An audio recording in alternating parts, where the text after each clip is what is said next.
and give me a short answer. Does that kind of argument mean anything to your perspective?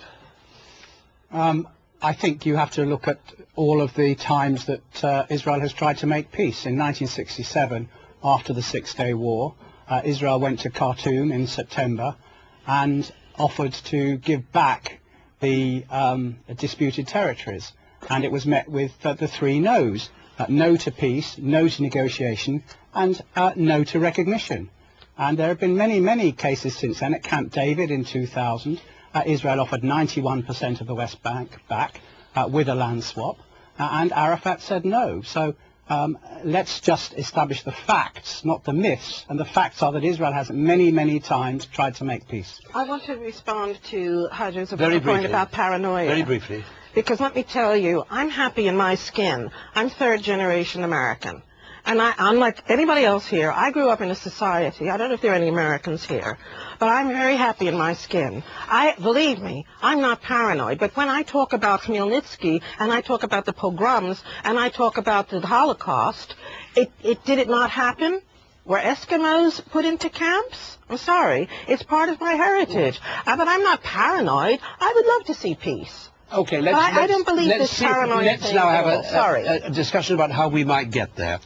I'd like us now to take a look at the two-state solution, which almost all of the parties, with the main exception of the present Israeli government, say they are committed to.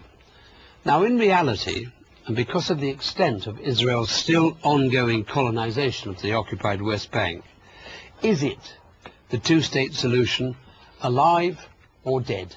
And if it's dead, what? Ilan? Well, the two-state solution is still alive because the international community, or the powers that be in the international community, still believe that this is the only solution. So when the powers believe that something is still alive, then it is still alive, even if it's hardly breathing. And they can, as you know, this is modern medicine, so they can keep it alive for a little bit longer, although I think it is dead for all intents and purposes. I think that we have two groups, interesting two groups of people who are now pushing forward an alternative solution.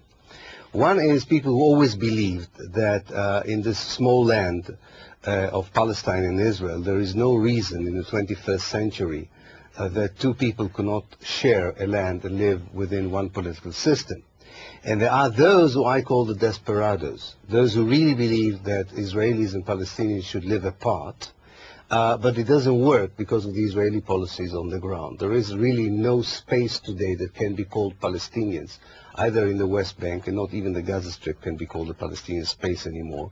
And therefore, they know that this is not going to work. How we move towards a one-state solution is a long answer, which you don't want to hear right now, I'm sure. But I think it is important to understand what we are in a twilight zone. Everyone who visits the place, is a student of the place, or lives in the place, understands that the two-state solution is not going to work. How do we move towards an alternative solution is something we have to work on. Well, let's come back to that, Ilan. Yeah. Jonathan, do you have in your mind a concept of what a two-state solution actually is? Well, I think that Israel has tried very hard to find a two-state solution. And people forget, when people talk about Netanyahu, the present Prime Minister, not believing in a two-state solution, people forget the Wye Valley Memorandum in 1998, which Benjamin Netanyahu negotiated. And the fact is that the right has been much better than the left in Israel at making peace. And the fact is that Netanyahu is signed up to the roadmap. And there is a speech which, by the time you see this, will have been made, and I think you will see that he is absolutely committed to a two-state solution. And I ask people who talk about a one-state solution, how many Israelis, Arabs and Jews, are you prepared to see dead to have a one-state solution? Because that is the only way it will happen, over dead bodies. Well, I think there is another scenario. I think in what Ilan was referring to, in a one-state solution, which is a state for all Jews there and Arabs there now, all enjoying equal civil, human, political rights. I would have thought that's the stuff that real dreams are made of. Am I mad? No, you're not mad, but I think really what is important, and this is very important because we are moving here very dangerously between visions and utopians and practical political solutions. Right. What is really important is that we need a new reality in Israel and Palestine. Israel today exercises 13 different legal systems in order to rule Palestinians, wherever they are, inside Israel, in the Greater Jerusalem area, in the Gaza Strip, and in the West Bank. All these 13 systems are worse than the apartheid system in South Africa.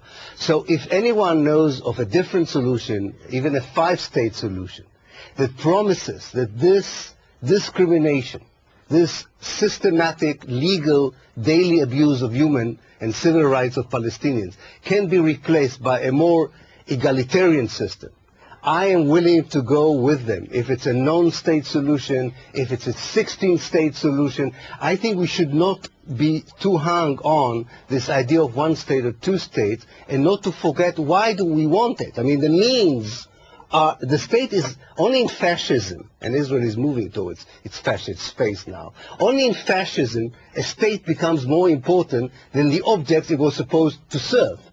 We want a state if it solves our human problems.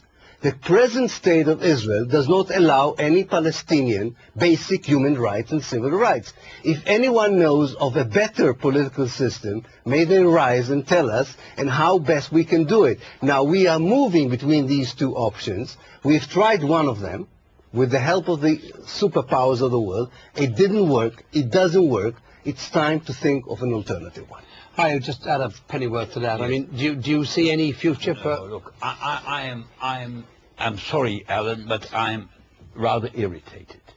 Talking about 1-state, 2-state solutions reminds me of what I learned at school about scholastic discussions. How many angels could dance on the spire of a church? Would it be 1? Would it be 2? Would it be 13? It's all. Look, there's only one answer.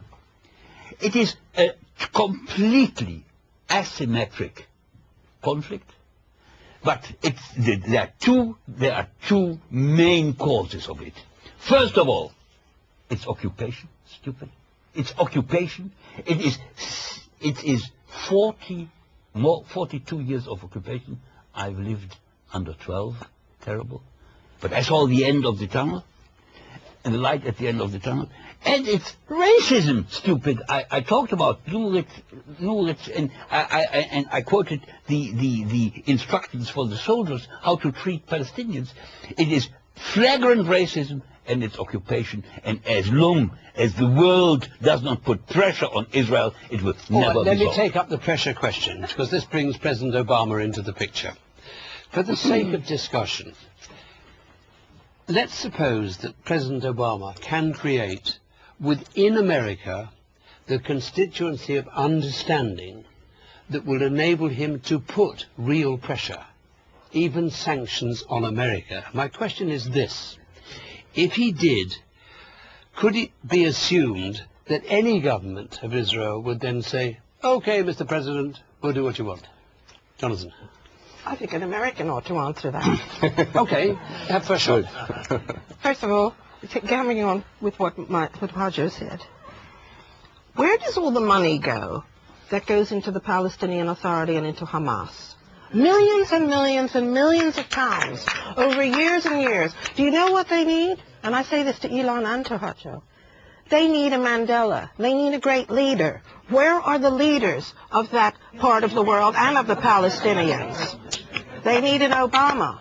They need leadership. When charity money comes into Israel, it goes into schools, into hospitals, into opera houses. There are more art galleries on every corner in Israel than in the whole of Africa. What's that got to do with ending occupation? Because what Obama is going to say to these people, as he said in his Cairo speech, every time Israel left, even Obama talked about occupation.